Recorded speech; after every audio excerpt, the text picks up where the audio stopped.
చేసుకుని ఈ ఉదయకాలపు కుటుంబ ప్రార్థన మనం ప్రారంభించుకుందాం. మోషేబా ప్రార్థన చేస్తాడు.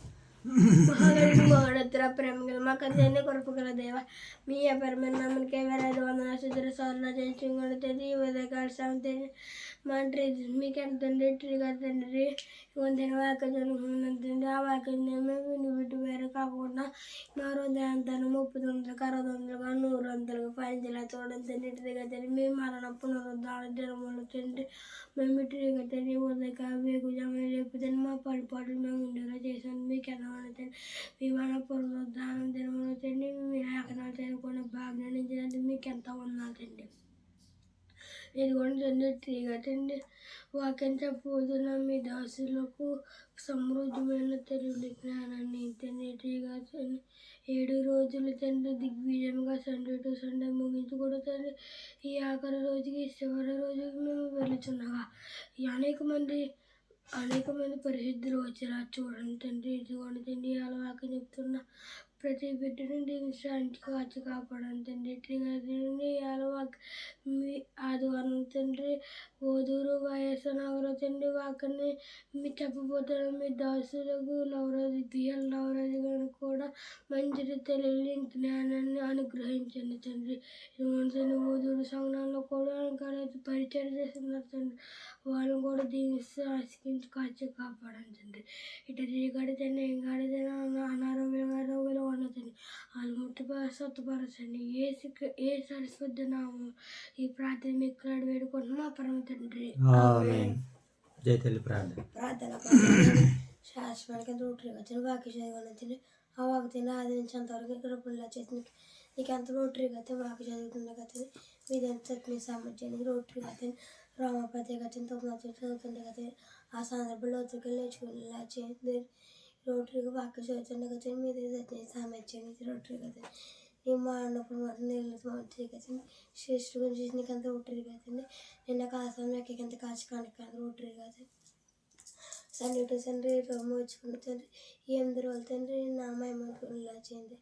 ఆదరించడానికి రూపంలో చేయండి రోటరీ కదండి. కలతాండూరు అంటే వస్తుంది ఏసుకృష్ణ పర్వతండ్రి ఆమేన్. ప్రార్థన చేసుకుందాము. ప్రార్థన ఎలా ఎట్టాలి జీతాలు అలా ఎట్టకూడదు. దాంట్లో చూసుకుని ఒబ్బడంగా ఉండాలి. ప్రార్థన మహాగణుడైన మా తండ్రి, మహోన్నతుడైన మా దేవ, పరిశుద్ధుడైన మా తండ్రి, మీ ప్రేమ కలిగిన నామానికి స్తుతులు చెల్లించుకుంటున్నాం ప్రభా. అయ్యా తండ్రి ఉదయకాల సమయంలో మీ సన్నిధి భాగ్యాన్ని మీ సన్నిధి కాంతులను మీరు మాకు అనుగ్రహించినందుకు వందనాలు తండ్రి. ప్రభావ యొక్క సమయంలో రోమపత్రిక 8వ అధ్యాయం నేడు బైబిల్ పఠనంగా లేఖన భాగాల్ని చదవడానికి నేర్చుకునడానికి తెలుసుకొనడానికి సిద్ధపడుతుండగా లేఖనాల వెలుగులలో ఉన్నటువంటి నాయన విలువైన సత్యాన్ని సర్వసత్యాన్ని మీరు మాకు అనుగ్రహించండి, అందించండి తండ్రి. అలాగే ప్రభావ ప్రార్థించిన 20 బిడ్డలకి మరింత ప్రార్థనలో పట్టుదలను ఆసక్తిని వారికి అనుగ్రహించండి. ప్రార్థనలో నాయన సంభాషించవలసినటువంటి జ్ఞాన సంగతుల తండ్రి వారి హృదయాలలో నాయన మెండుగా ప్రసాదించమని వేడుకుంటున్నాను తండ్రి. అలాగే ప్రభావ మరి యొక్క ఉదయకాల సమయంలో నాయన మీ సన్నిధి భాగ్యాన్ని మరొకసారి మాకు అనుగ్రహించినందుకే కృతజ్ఞతాస్తుతులు చెల్లించుకుంటూ తండ్రి ఈ యొక్క సమయంలో మీరు మమ్మల్ని ప్రేమించి ఇచ్చినటువంటి స్థానిక సంఘాలను ఓదూరు వైఎస్ఆర్ నగర్లో ఉన్నటువంటి సంఘాన్ని సంఘ బిడ్డలను దీవించి ఆశీర్వదించండి. గత వారమంతా మీరు కాపాడారు. మరొక నూతన వారాన్ని పునరుత్థాన దినాన్ని అనుగ్రహించారు. ఈ వారమంతా ప్రభా సండే టు సండే బహిరంగ సభల్లో ప్రతిదినము తండ్రి మిమ్మల్ని మహింపరుచుకుని మిమ్మల్ని స్మరించుకుని తండ్రి మిమ్మల్ని దర్శించుకునే భాగ్యాన్ని ఇచ్చినందుకు కృతజ్ఞతాస్తుతులు చెల్లించుకుంటూ మరి కార్యాలన్నింటినీ భుజస్కంధాల మీద వేసుకుని మోస్తున్నటువంటి మా ప్రియులు దైవ సేవకులను బట్టి వారికి సహకారులు ఉన్నటువంటి యువ సేవకు బృందాన్ని బట్టి పెద్దలను బట్టి పరిచారకులను బట్టి స్థానిక సంఘ బిడ్డ సహోదరులను అందరిని బట్టి నేను మీకు కృతజ్ఞతాస్తుతులు చెల్లించుకుంటూ ఈ చివరి రోజు కూడా నేను మీకు మహిమకరంగా అనేకులకు దీవెనకరంగా ఆశీర్వాదకరంగా మీరు జరిగించమని నడిపించమని తండ్రి ఉదయకాల సమయంలో జరుగుతున్న యొక్క పరిచయను మీరు దీవించి ఆశీర్వదించమని నాయన అనేకులకు ఇది దీవెనకరంగా మాకు ఆశీర్వాదకరంగా మీకు మహిమకరంగా మేము జరిగించుటకు నడిపించుటకు మీ సహాయమును సహకారాన్ని మాకు అనుగ్రహించమని మా రక్షకుడైన యేసుక్రీస్తు ప్రభుల వారి నామంలో ఈ ప్రార్థన మీకు సమర్పిస్తున్నాము తండ్రి. మంచిది నాయన యొక్క సమయంలో రోమపత్రిక 8వ అధ్యాయాన్ని మరి బైబిల్ పఠనంగా లేఖన భాగాలను చదువుకుంటూ ఈ ఉదయకాల సమయంలో మరి దేవత దేవుని నామను మనం స్తుతించుకుందాం. కాబట్టి ఇప్పుడు క్రీస్తు యేసునందున్న వారికి ఏ శిక్షా విధియు లేదు. క్రీస్తు యేసునందు జీవమిచ్చు ఆత్మ యొక్క నియమమును పాప మరణముల నియమము నుండి నన్ను విడిపించెను. ఎట్లనగా ధర్మశాస్త్రము దేనిని చేయజాలకపోయినో దానిని దేవుడు చేసెను.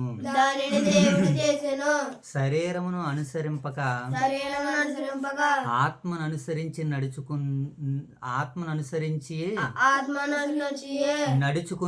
నడుచుకొను మనయందు ధర్మశాస్త్ర సంబంధమైన నీతి విధి నెరవేర్చబడవలెనని పాప పరిహారము నిమిత్తము దేవుడు తన సొంత కుమారుణ్ణి పాప శరీరాకారముతో పంపి ఆయన తన శరీరమందు పాపమునకు శిక్ష విధించెను. శరీరానుసారులు శరీర విషయముల మీద మనసు నుంతురు. ఆత్మానుసారులు ఆత్మ విషయముల మీద మనసు ఉంతురు.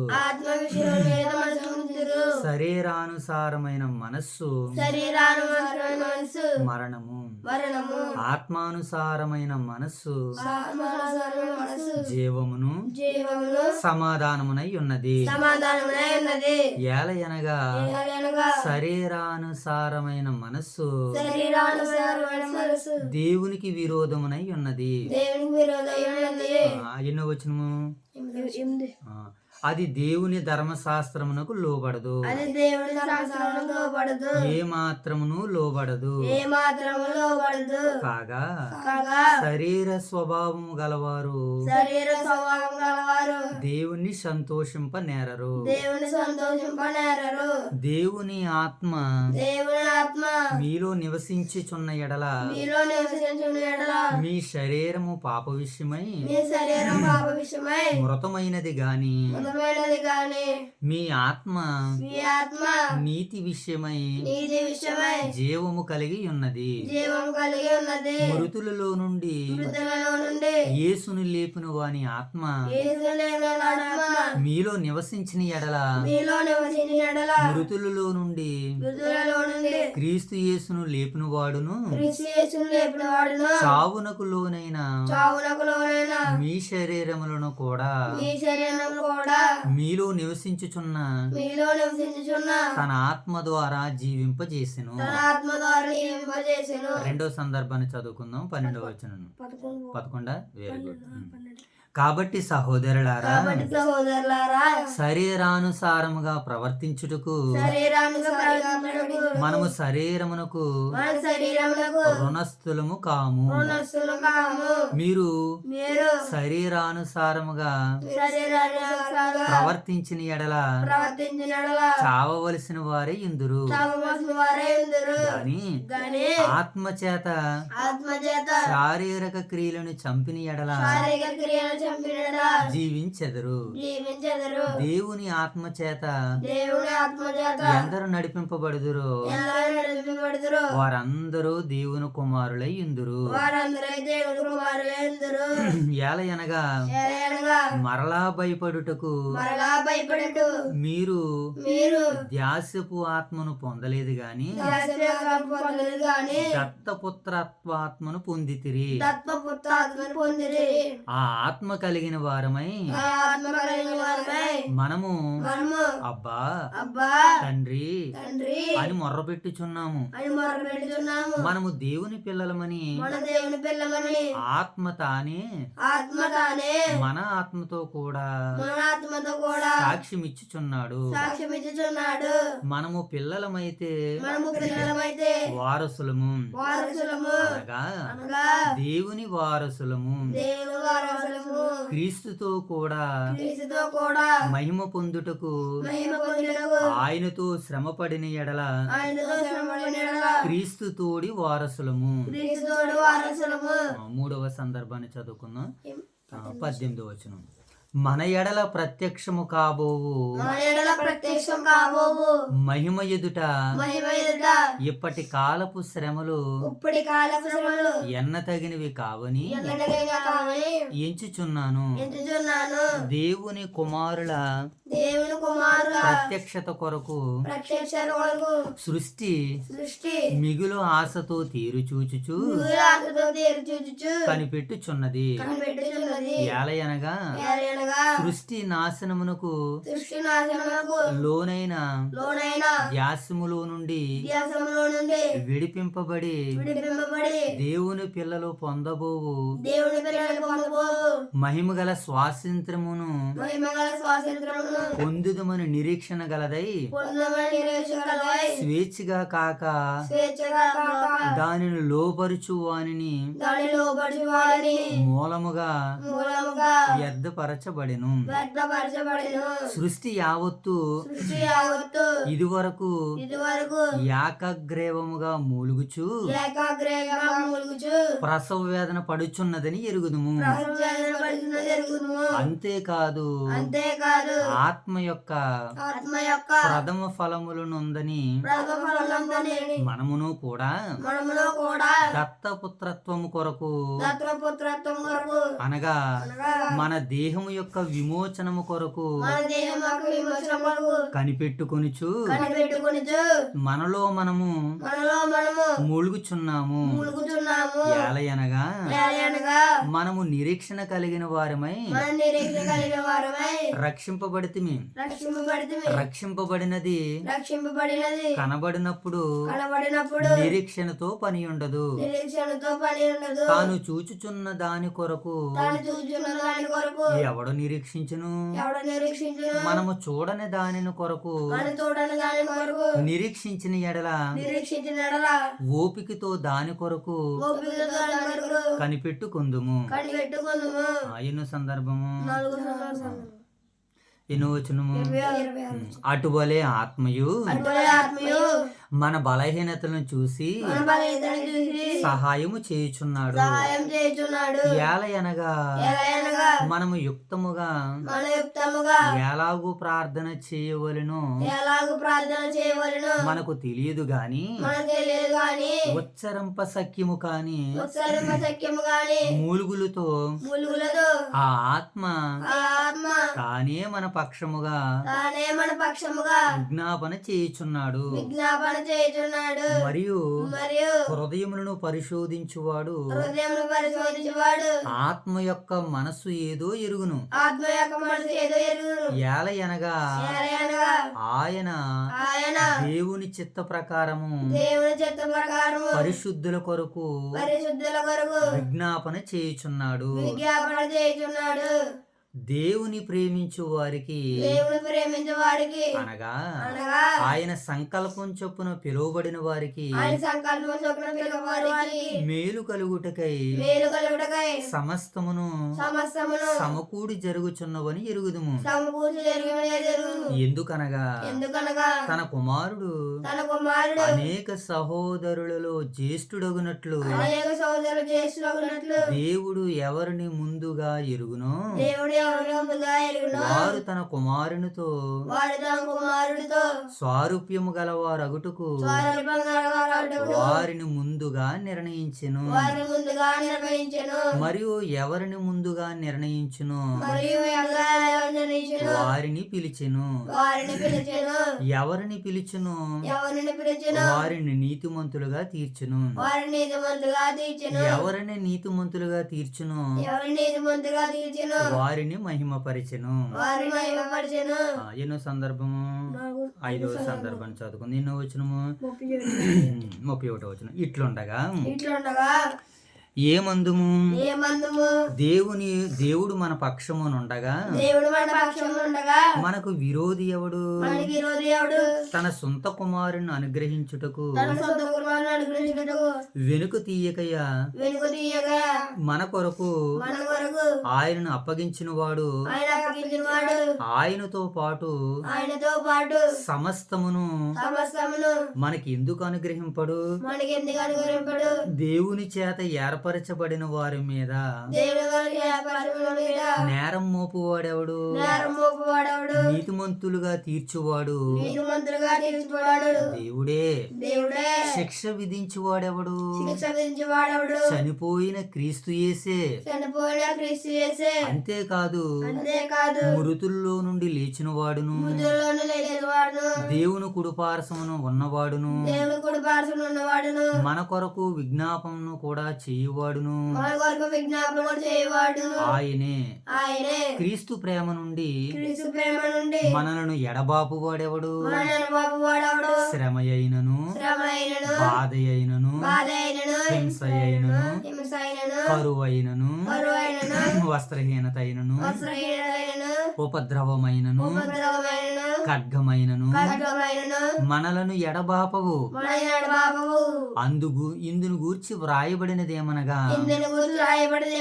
నిన్ను బట్టి మేము దినమెల్లా వధింపబడిన వారు వదకు సిద్ధమైన గొర్రెలమని మేము ఎంచబడిన వారము అయినను మనలను ప్రేమించు వాని ద్వారా మనము వీటన్నిటిలో అత్యధిక విజయము పొందుచున్నాము. మరణమైనను జీవమైనను దేవదూతలైనను ప్రధానులైనను ఉన్నవైనను రాబో అయినను అధికారులైనను ఎత్తైనను లోతైనను సృష్టింపబడిన మరి ఏదైనను ప్రభు అయిన యేసుక్రీస్తు నందలి దేవుని ప్రేమ నుండి మనలను ఎడబాప నేరవని రూఢిగా నమ్ముచున్నాను. దేవుని ఘనమైన నామానికి మహిమ కలుగును గాక. ఆమేన్. రైట్, మంచిదినైనా ఈ ఉదయకాల సమయంలో ఈ కుటుంబ ప్రార్థనలో దేవుడు తన సన్నిధి కాంతుల్ని, దేవుడు తన సన్నిధి భాగ్యాన్ని మనకు అనుగ్రహించి మరి ఆయన చిత్తంలో భాగంగా మరి మనల్ని ఈ ఉదయకాలంలో సమయంలో సిద్ధం చేసి ఆయన యొక్క మాటలు చదువుకుని ఆ మాటల ద్వారాగా మనం ప్రార్థన చేసుకుని మన ఆత్మీయ జీవితాన్ని దిద్దుకునేటువంటి చక్కటి తరుణాన్ని ఇచ్చిన పరలోకమందున్న దేవదేవునికి నా కృతజ్ఞతాస్తుతులు చెల్లించుకుంటున్నాను. మరి ఇవ్వబడిన ఈ కాలము సమయము దేవుని మహిమ కొరకే. ఇవ్వబడిన ఈ కాలము ఈ సమయం దేని కొరకు మోషబాబు? దేవుని మహిమ కొరకే. ఆయన మనం చిత్తాన్ని నెరవేర్చాలి.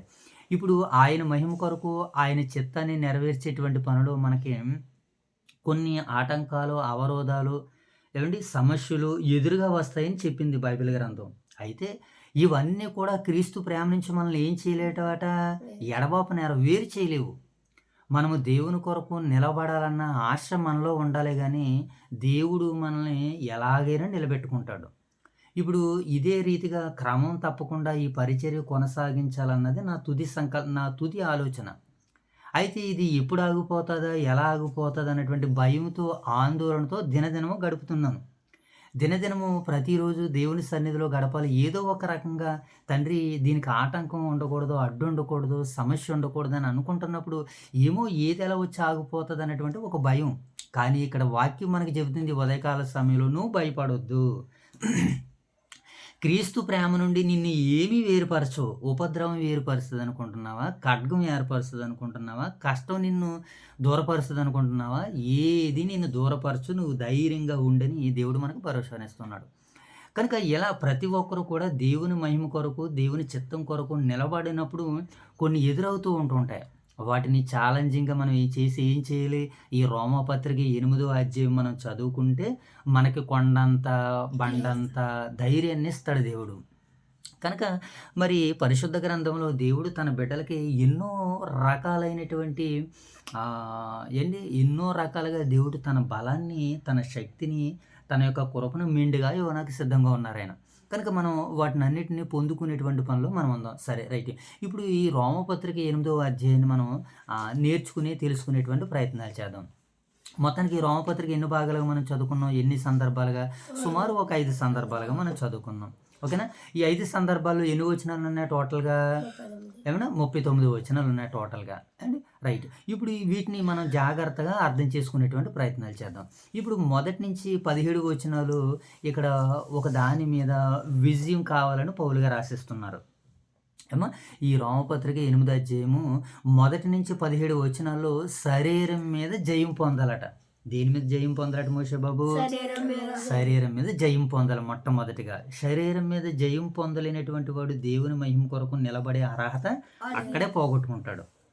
దేవుని మహిమ కొరకు ఒక వ్యక్తి నిలబడాలంటే మొట్టమొదటిగా తన శరీరం మీద విజయాన్ని సాధించాలి. పక్కవాడి మీద కాదు, పొరుగు వారి మీద కాదు, ఇతరుల మీద కాదు, నీకు నువ్వుగా నీ శరీరం మీద ఏం చేయాలంటే నువ్వు జయించాలి. నువ్వు జయిస్తే సాధనకు ప్రారంభపు మొట్టమొదటి అడుగు ఏదంటే నీ శరీరమే. ఎందుకంటే నీ శరీరమే నీకు శత్రువుగా ఉంది కనుక నీ శరీరాన్ని దేవుని మహిమ కొరకు దాన్ని ఏం చేయాలంటే లోబరుచుకోవాలి. ఏం చేయాలని అయినా లోబరుచుకోవాలి శరీరాన్ని. ఈ శరీర కోరికలు, ఇన్ని కోరికలు ఉంటాయి శరీరానికి.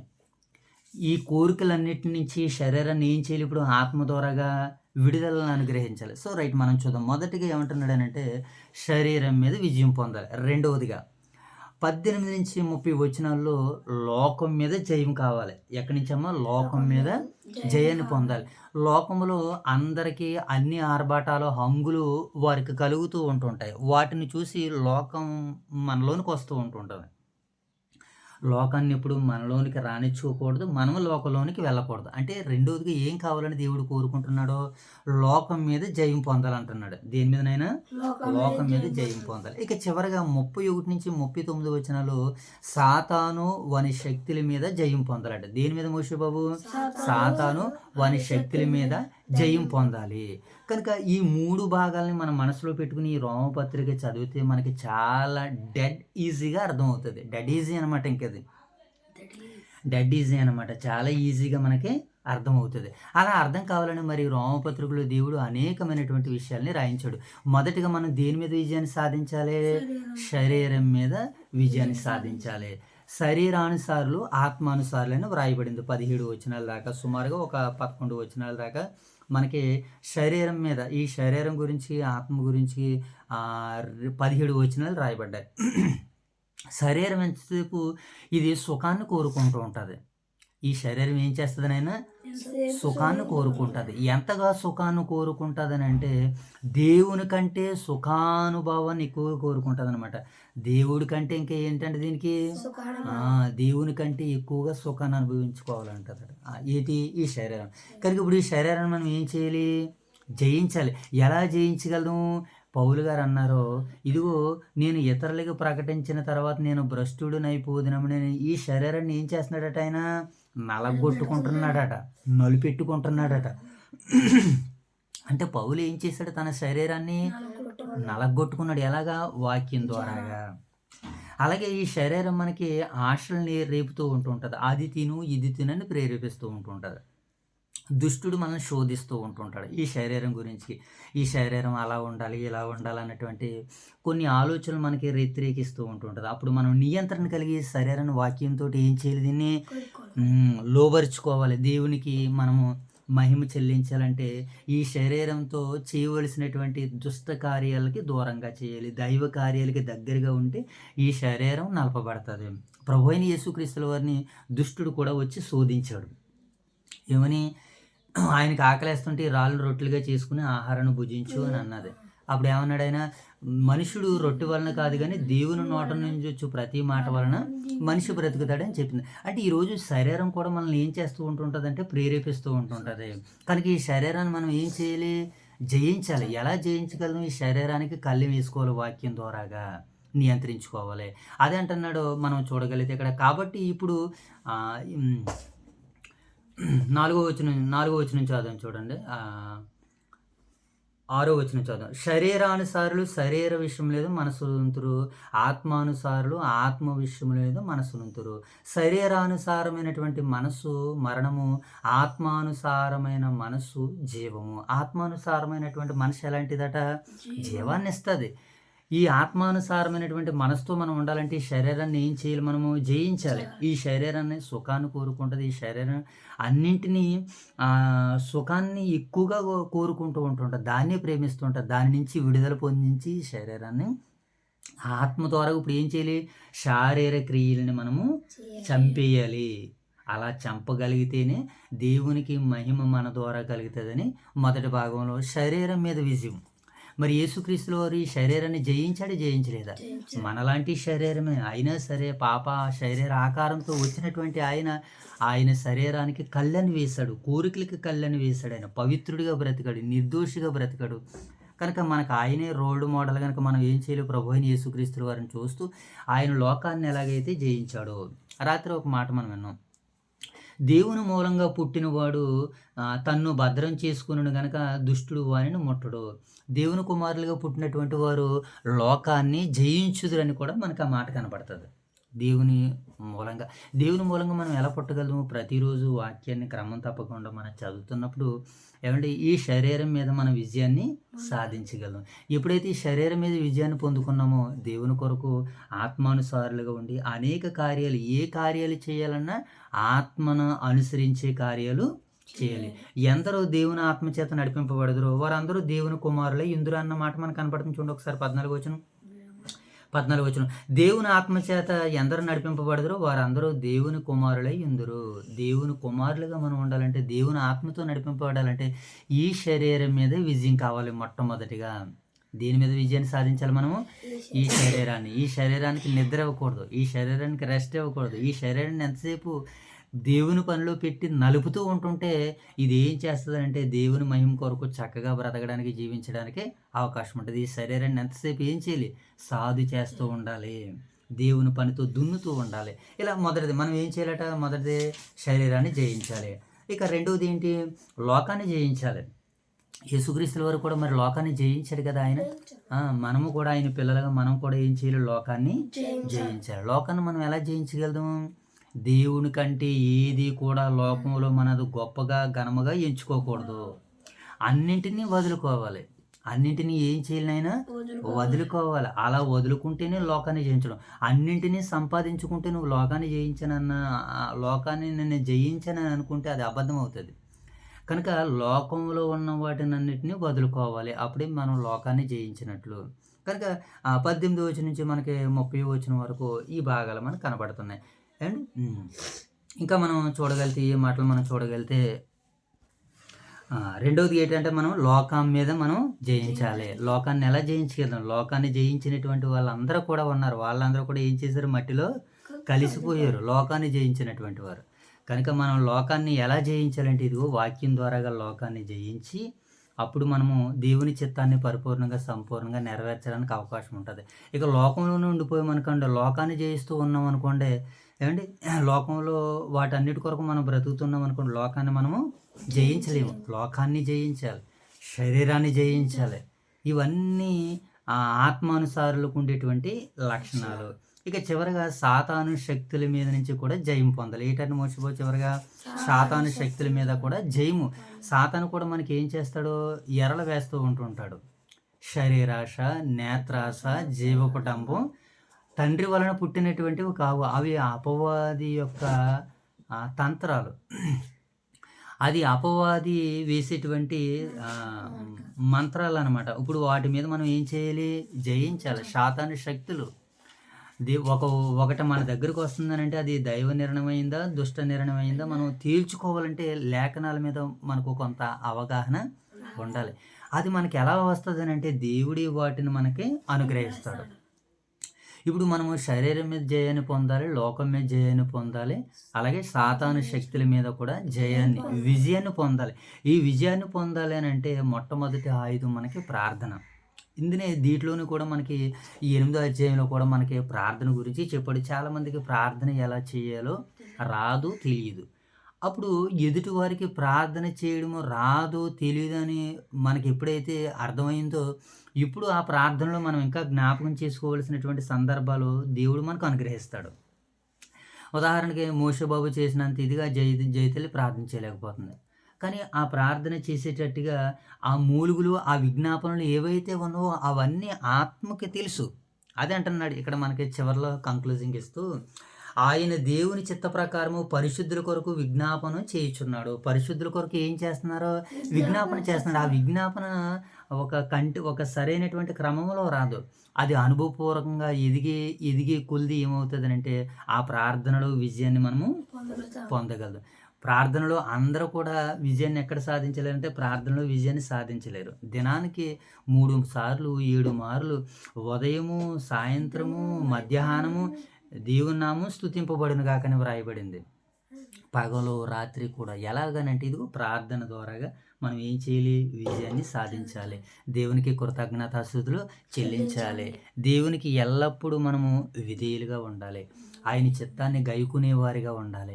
అలాంటప్పుడు మనం లోకం మీద, శరీరం మీద, సాతాను శక్తుల మీద విజయాన్ని సాధిస్తే దేవుని యొక్క గొప్పతనం ఏంటో మనకు కనబడుతుంది. ఇక ఈ రోమపత్రిక 8వ అధ్యాయం ముగింపులోనికి వచ్చేస్తే మొదటి మాట అంటున్నాడు, కాబట్టి ఇప్పుడు క్రీస్తు యేసునందు ఉన్న వారికి ఏ శిక్ష విధియు లేదు. క్రీస్తు యేసునందు ఉన్న వారికి ఏం లేదట మోషే బాబు? ఏ శిక్ష విధి కూడా లేదు. కారణం ఏంటి? వాళ్ళందరూ ధర్మశాస్త్రం క్రింద ఉన్నారు గనక భయపడుతున్నారు. ధర్మశాస్త్రంలో ఇది చెయ్యకపోతే మరణం, విశ్రాంతి దినానికి రాకపోతే రాళ్ళతో కొట్టి చంపేసేవారు. అది భయము. కనుక ఇప్పుడు అలాంటి భయాలు ఏమీ లేవు. ఇప్పుడు యేసుక్రీస్తునందు ద్వారా ఇప్పుడు ఏం చేశాడు దేవుడు? క్రీస్తు యేసునందు ఉన్న వారికి ఏ శిక్ష విధి కూడా లేదు. ఏ శిక్ష విధి కూడా లేదు. ఒకప్పుడు ధర్మశాస్త్రాన్ని బట్టి అందరూ భయపడ్డారు. ఇప్పుడు క్రీస్తుని బట్టి అందరూ ధైర్యవంతులుగా ఉండండి అంటున్నాడు. పౌలు గారు ఒక మాట అంటారు, నా కుమారుడా తిమోతి, క్రీస్తు యేసునందున్న కృపచేత నువ్వు బలవంతుడు కమ్ము అని అంటుంది వాక్యం. కనుక యేసుక్రీస్తుల వారిని బట్టి మనకి ఏం లేదట? ఏ శిక్షా విధి కూడా లేదు. అప్పుడు ఆనాటి కాలంలో ధర్మశాస్త్రంలో ఉన్నటువంటి వారికి ధైర్యాన్ని ఇస్తున్నాడు పౌలు గారు. ఈరోజు సంఘాల్లో ఉంటూ ఇంకా భయపడేటువంటి వారు మనకు కనబడుతూ ఉంటుంటారు. ఎక్కడైనా సంఘానికి వస్తూ, సంఘంలో ఉంటూ కూడా లోకాన్ని బట్టి భయపడుతూ ఉంటుంటారు. లోకాన్ని బట్టి ఎప్పుడు కూడా మనము భయపడకూడదు. అది చేయలేదు, ఇది చేయలేదు, ఏమన్నా నా ఎంట వస్తుందేమో, నాకు ఏదైనా జరుగుతుందేమో అన్నటువంటి భయాందోళన అస్సలే ఉండకూడదు. క్రీస్తు యేసునందున్న వారికి ఏ శిక్ష కానీ, ఏ విధి కానీ లేదు. వాటిని అన్నిటిలో నుంచి దేవుడు మనకి విజయాన్ని ఇచ్చాడని వాక్యము, లేఖన భాగాలు మనకి సెలవిస్తున్నాయి. కనుక దేవుడు ఇచ్చిన ఈ ఉదయకాల సమయాన్ని బట్టి దేవదేవునికి నా కృతజ్ఞతాస్తుతులు చెల్లించుకుంటూ మరి ప్రార్థన చేసుకుందాం. శుభ ప్రార్థన ద్వారా. మహాగణుడు మహోన్నతుడా, ప్రేమ గల వాకడి తండ్రి, కృపగల దేవ, మీ అపరమ నామునికే వేలాది వందనాలు శుద్ర చేసుకున్న తండ్రి, ఉదయకాల సమయంలో తండ్రి మా వేగోజామని లేపుతండి. మీ సన్నిధి కాంతులు మా మీద ప్రకాశింపజేసినట్టు మీకు ఎంత అన్న తండ్రి. ఈ ఉదయకాల సమయంలో తండ్రి రోమపత్రిక తండ్రి జంసడుచుండగా ఇదిగొంటే వెన్నబడే వాక్యం ఆ రోజు 30 అరదంతగా 100 ఫలించినట్లు మీకు ఎంతో వందనాలు తండ్రి. తండ్రి మీ మానవ పునరుద్ధాన దినంలో తండ్రి వైఎస్ నగర్ తండ్రి వాక్యాన్ని వింటుచుండగా మేము ప్రయాణమే వెళుచుండగా మా ప్రయాణాలు మీరే దయచూపండి తండ్రి. తండ్రి సన్నిధి తండ్రి 7 రోజులు దిగ్విజయంగా ముగించుకుంటే తండ్రి 8వ రోజున మేము అడుగు పెడుచుండగా సాయంత్రకాశంలో కూడా మీరే వహించండి తండ్రి.